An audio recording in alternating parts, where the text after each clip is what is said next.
दोस्तों आज की कहानी बड़ी रोचक है और यह कहानी बहुत ही सीख देने वाली है। मजदूरी करके पत्नी को अफसर बनाया। पति कारपेंटर था लेकिन फिर भी रात दिन मजदूरी करके पत्नी को पढ़ाता है और पत्नी जब अफसर बन जाती है तो कुछ ऐसा काम कर देती है उस गरीब के साथ। दोस्तों आप सुनोगे तो आप भी हैरान रह जाओगे। नमस्कार, मैं हूं सुदेश कुमार और मेरे गोपाल चैनल में आपका स्वागत है। दोस्तों यह घटना झांसी की है और इसके ऊपर एक गाना भी बना है। यह घटना झांसी की है जहां पर नीरज नाम का शख्स रहा करता है जो कि कारपेंटर है और एक लड़की रहा करती है ऋचा। नीरज और ऋचा को दोनों को एक दूसरे से प्यार हो जाता है आज से 2 साल पहले। दोनों एक दूसरे से गहरा प्यार करते हैं। अब यहाँ पर शादी करना चाहते हैं।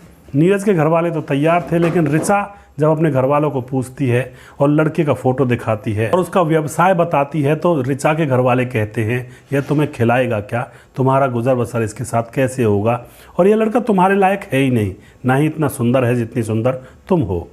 अब ऋचा से मना कर दिया जाता है उस लड़के से शादी करने के लिए, लेकिन ऋचा अपने घर वालों की नहीं मानती है और वह बागी हो जाती है। दोनों नीरज और ऋचा घर से भाग करके मंदिर में शादी कर लेते हैं। शादी करने के बाद फ़ोटो वगैरह खूब खिंचवाए जाते हैं, रील भी बनवाई जाती है, वीडियो रील। उसके बाद ये दोनों एक अलग किराए का मकान लेकर वहाँ पर रहने लगते हैं। जो नीरज है वह कारपेंटर का काम किया करता है। जो भी कमाई धमाई उसकी होती है उस कमाई से वह अपनी पत्नी का भरण पोषण करने लगता है। अब जो ऋचा होती है वह अपने पति से कहती है नीरज से कि मैं पढ़ना चाहती हूँ, इसका क्या इलाज हो सकता है, मेरा मन पढ़ाई में बहुत है, पढ़ लिख कर सरकारी अफसर बनना चाहती हूँ। जो नीरज होता है वह कहता है कि क्यों नहीं, तुम अफसर बन जाओगी तो मुझे भी फ़ायदा होगा, मैं भी अफसर का पति कहलाऊँगा, मैं तुम्हें पढ़ाऊँगा चाहे कितनी भी मेहनत करनी पड़े, तुम पढ़ाई लिखाई स्टार्ट कर दो। अब ऋचा दोबारा से एडमिशन ले लेती है और पढ़ाई चालू कर देती है। नीरज कमाता है और जो भी कुछ कमाता कुछ से भरण पोषण करता और अपना पेट काट काट करके वह अपनी पत्नी को पढ़ाने लगता है। पत्नी पढ़ती जाती है और फिर एक दिन सरकारी जॉब के लिए फॉर्म निकलते हैं और उसमें वह फॉर्म भर देती है, उसका एग्ज़ाम होता है और वह सरकारी अफसर बन जाती है। लेकिन अभी तक ज्वाइनिंग लेटर आया नहीं था, यह पता नहीं था कि ज्वाइनिंग कहाँ होगी। दोस्तों जैसे ही रिजल्ट आया था कि ऋचा सरकारी अफसर बन गई है तो उसके पति नीरज का खुशी का कोई ठिकाना ही नहीं था। वह बार बार ऊपर वाले का शुक्रिया करता है कि भगवान तूने मेरी मेहनत की लाज रख ली। पत्नी से भी कहता है कि अब तुम बड़ी अफसर बन गई हो, अब मैं तुम्हारा पति कहलाने मुझे बहुत ज़्यादा गर्व होगा। दोस्तों अब क्या होता है, जो पत्नी होती है वह थोड़ी उदास रहने लगती है, लेकिन पति यही समझता है कि यह अफसर बन गई है, शायद ऊपर की टेंशन है, वह कुछ नहीं कहता है। लेकिन पत्नी के दिल और दिमाग में तो कुछ अब और चल रहा था।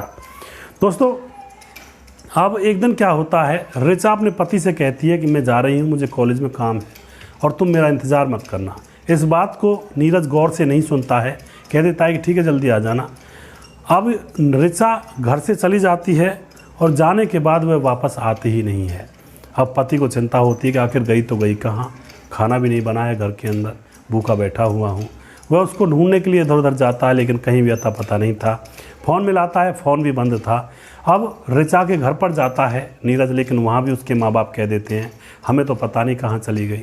वापस आता है, परेशान हो जाता है, ढूंढ कर सारी रिश्तेदारियों में फ़ोन करता है लेकिन कहीं भी ऋचा का आता पता नहीं था। तो वह पुलिस थाने में जाता है और रिपोर्ट दर्ज करवाता है अपनी पत्नी की गुमशुदगी की। पुलिस भी रिपोर्ट दर्ज कर लेती है। अब उसके बाद क्या होता है, उसको जो नीरज होता है उसको पता लग जाता है कि उसकी पत्नी का जो ज्वाइनिंग सेंटर है वो कहाँ पर आया है। अब वह वहीं पर चला जाता है जहाँ पर ज्वाइनिंग हुई थी उसकी पत्नी की।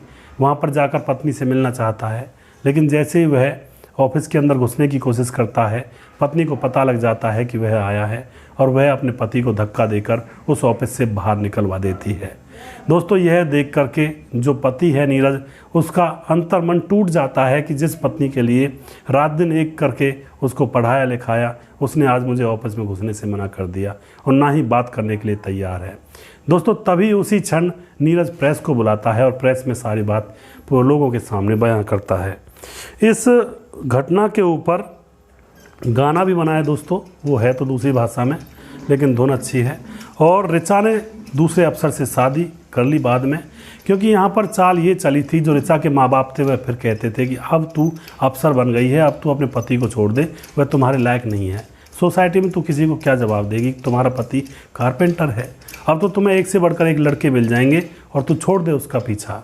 तो यहाँ पर उस लड़की ने अपने माँ बाप का कहना मानकर उस लड़के की ज़िंदगी ख़राब कर दी और किसी बड़े अफसर के साथ शादी करके उससे दूर हो गई। तो ऐसी औरतें होती हैं दोस्तों। लड़कियों के चक्कर में ज़्यादातर देखा जाता है कि अगर पति गरीब है और लड़की किसी बड़े पोस्ट पर चल गई है तो वह अपने पति को धोखा देती है। 80-90% ऐसी होती हैं लड़कियां। और कई बार ऐसा होता है कि लड़की अगर बड़ी अफसर है तो वह किसी गरीब लड़के से शादी नहीं करती है। लेकिन दोस्तों लड़के के केस में उल्टा है। लड़का अगर बड़ा अफसर है और गरीब लड़की उससे शादी करती है तो वह उसको ज़िंदगी भर निभाता है, उसका साथ देता है। लेकिन लड़की के केस में ऐसा नहीं है। लड़की अपने गरीब पति का साथ नहीं देती है। तो आप यहाँ पे जो भी कुछ कहना चाहते हैं उस घटना के बारे में अपनी राय लिख सकते हैं। और अगला प्रोग्राम बहुत जल्दी फिर से लेकर आऊँगा मेरे गोपाल चैनल पर।